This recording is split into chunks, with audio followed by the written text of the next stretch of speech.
नए अफसर नया यंग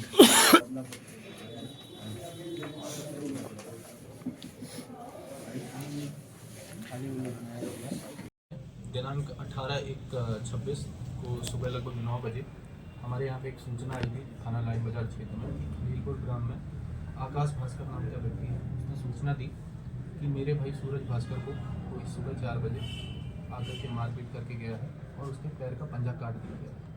इस संबंध में सूचना प्राप्त होने पर थाना पुलिस द्वारा तत्काल कार्रवाई करते हुए हत्या के प्रयास का मुकदमा दर्ज किया गया था और उसके बाद से हमने अपनी विवेचना शुरू की थी। इस दौरान पीड़ित को उपचार के लिए पहले सदर हॉस्पिटल, इसके बाद BHU ट्रॉमा सेंटर और वर्तमान में पार्थ हॉस्पिटल जौनपुर में इलाज प्राप्ति हो रही है और पीड़ित की हालत स्टेबल है।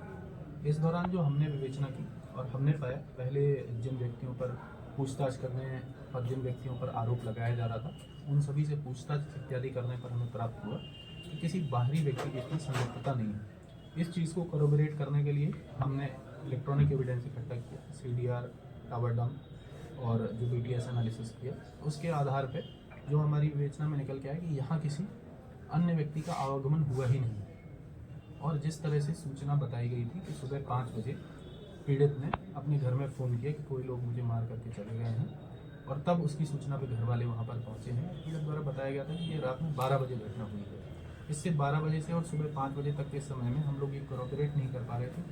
यदि व्यक्ति 12 बजे से और 5 बजे तक पैर कटा हुआ पड़ा रहेगा तो उस दौरान ब्लड लॉस की वजह से अनकॉन्शियस भी हो सकता है इत्यादि अनेक तरह की संभावनाएं थी जो हम लोग एक्सप्लोर कर रहे थे।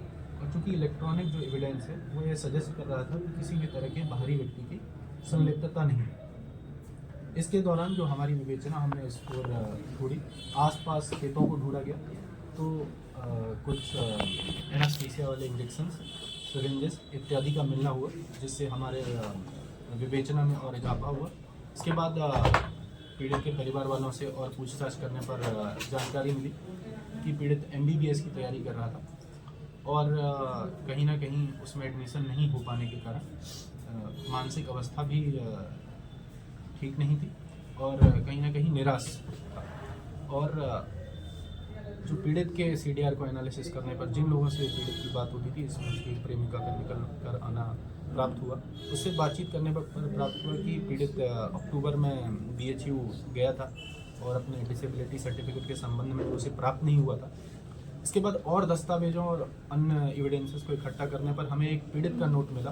पीड़ित अपनी डायरी में लिखता रहता था जिसमें उसने एम्प्यूटेशन के बारे में लिखा है कि मैं 2026 में MBBS की सीट प्राप्त करके रहूँगा डिफरेंट मीन्स से, और इसमें एम्प्यूटेशन का भी जिक्र है जिस तरह की चीज़ सामने आई है। तो अभी तक की तमाम विवेचना में आप लोगों को अवगत कराना है कि किसी भी बाहरी व्यक्ति की संलिप्तता इसमें नहीं पाई गई है। हमारी विवेचना में मुख्य रूप से यही निकल करके आ रहा है कि पीड़ित द्वारा स्वयं इस घटना को अंजाम दिया गया है। ये उसके द्वारा लिखे गए नोट, प्राप्त जो साक्ष्य हैं उनसे कोरोबोरेट भी हो रहा है। क्योंकि पीड़ित अभी हॉस्पिटल में है और स्वास्थ्य लाभ ले रहा है, उनको ठीक से इंटेरोगेट और पूछताछ करने का हमें मौका नहीं मिला है। इसमें विवेचना प्रचलन में है, अन्य साक्ष्यों का संकलन किया जा रहा है, कटे हुए पैर को भी ढूंढने का प्रयास किया जा रहा है। जैसे ही इस संबंध में और जानकारी प्राप्त होती है आप लोगों के माध्यम से अवगत करें। ये डिसेबिलिटी सर्टिफिकेट लेने के लिए ऐसा कर रहा है या और कोई कारण है?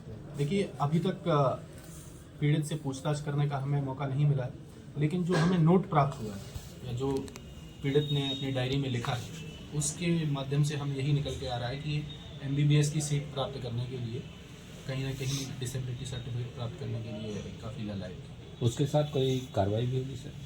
देखिए, अभी एक बार विवेचना में हम समस्त साक्ष्यों का संकलन करेंगे, इसके बाद अभियोजनात्मक के बाद ही पीड़ित पर कार्रवाई की इस बारे में सोचेंगे।